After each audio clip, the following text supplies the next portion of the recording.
हमने अनुभव किया है। मुझे लंबे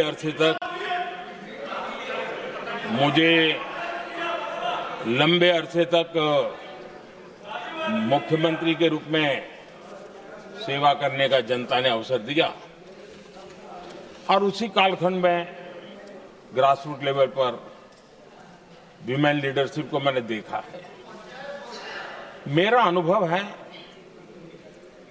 कि संवेदनशीलता के साथ समस्याओं के समाधान में उनका कमिटमेंट बहुत ही परिणामकारी रहते थे, विकास की यात्रा को गति देने में रहते थे। और उस अनुभव के आधार पर मैं कहता हूं कि इस सदन में उनकी आवाज नई शक्ति बनेगी, नई सोच जुड़ेगी, देश की दिशा में एक संवेदनशीलता जुड़ेगी। तथ्य और तर्क के आधारों पर अनुभव जब जुड़ता है तब मैं समझता हूं उसका सामर्थ्य अनेक गुना बढ़ जाता है और सदन कितना समृद्ध हो।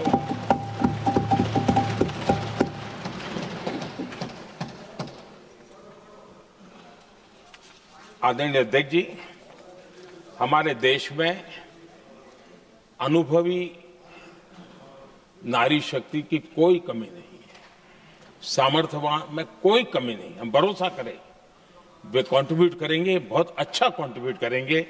और आज भी जितनी हमारी बहनें यहां हैं, जब भी उनको अवसर मिला है उन्होंने बहुत अच्छे ढंग से अपनी बात बताई है, सदन को समृद्ध किया है।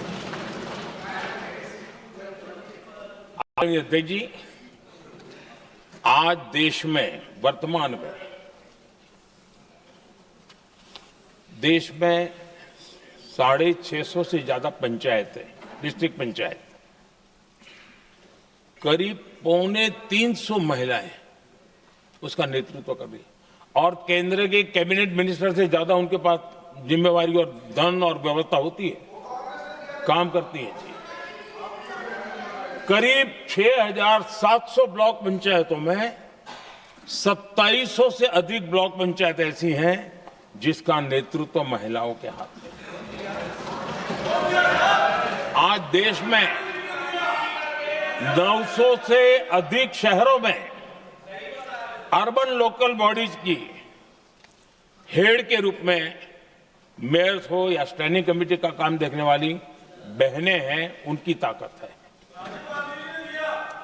और मैं मानता हूं कि आज देश जो प्रगति कर रहा है उस प्रगति में इनका भी महत्वपूर्ण योगदान है। उस ऋण को हमें स्वीकार करने का ये अवसर है।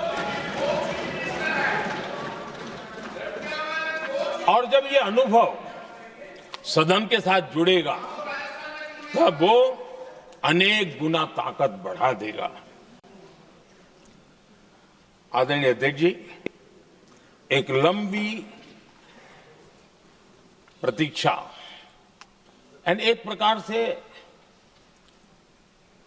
हम सबके लिए सवालिया निशान पैदा हो, ऐसी परिस्थिति हम ही लोगों ने पैदा की है।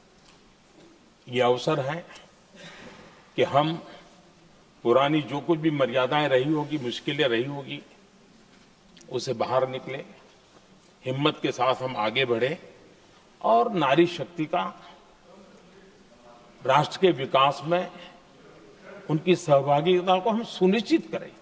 और मैं पक्का मानता हूं कि अगर आज हम मिलकर के निर्णय करते हैं,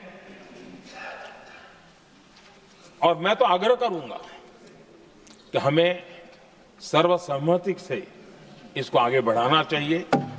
और जब सर्वसम्मति से बढ़ता है तो ट्रेजरी बेंच पर एक दबाव रहता है जी, उनको भी लगता है भाई सबका इसमें हक है, हर एक की बात मान के चलो, कोई नुकसान नहीं है। सामूहिक शक्ति से तो अनेक परिणाम हमें अच्छे मिलते हैं। आदरणीय अध्यक्ष जी, मैं ज्यादा समय न लेते हुए इतना ही कहूंगा कि इसको राजनीति के तराजू से न तोलें। हम जब भी कुछ निर्णय करने जा रहे हैं तो देश के इतने बड़े देश का आधा जिम्मा जो उठा रहे हैं, उनका भी कोई हक बनता है यहाँ आने का। हमें रोकना नहीं चाहिए। और दूसरा, संख्या के संबंध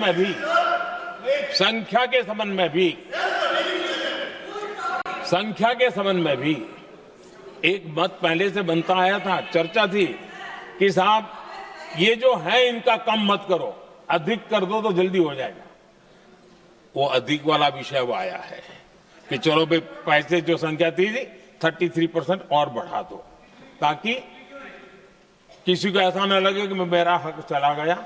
एक नई शक्ति जुड़ेगी, अतिरिक्त शक्ति जुड़ेगी। और अब सदन की रचना भी तो अब पहले से हमने सोच कर रखा है, जगह तो बना ली है। और आदरणीय अध्यक्ष जी, मैं लाइटर में मैं जरूर कहना चाहूंगा, हर एक के अपने राजनीतिक कारण होते हैं और पराजय दर जरा हैरान करने वाला होता है, लेकिन अपने यहाँ जब कोई भी शुभ काम होता है उसको नजर न लग जाए, इसलिए काला टीका लगाने की परंपरा है। मैं आपका धन्यवाद करता हूं काला टीका लगाने के लिए। बहुत बहुत धन्यवाद।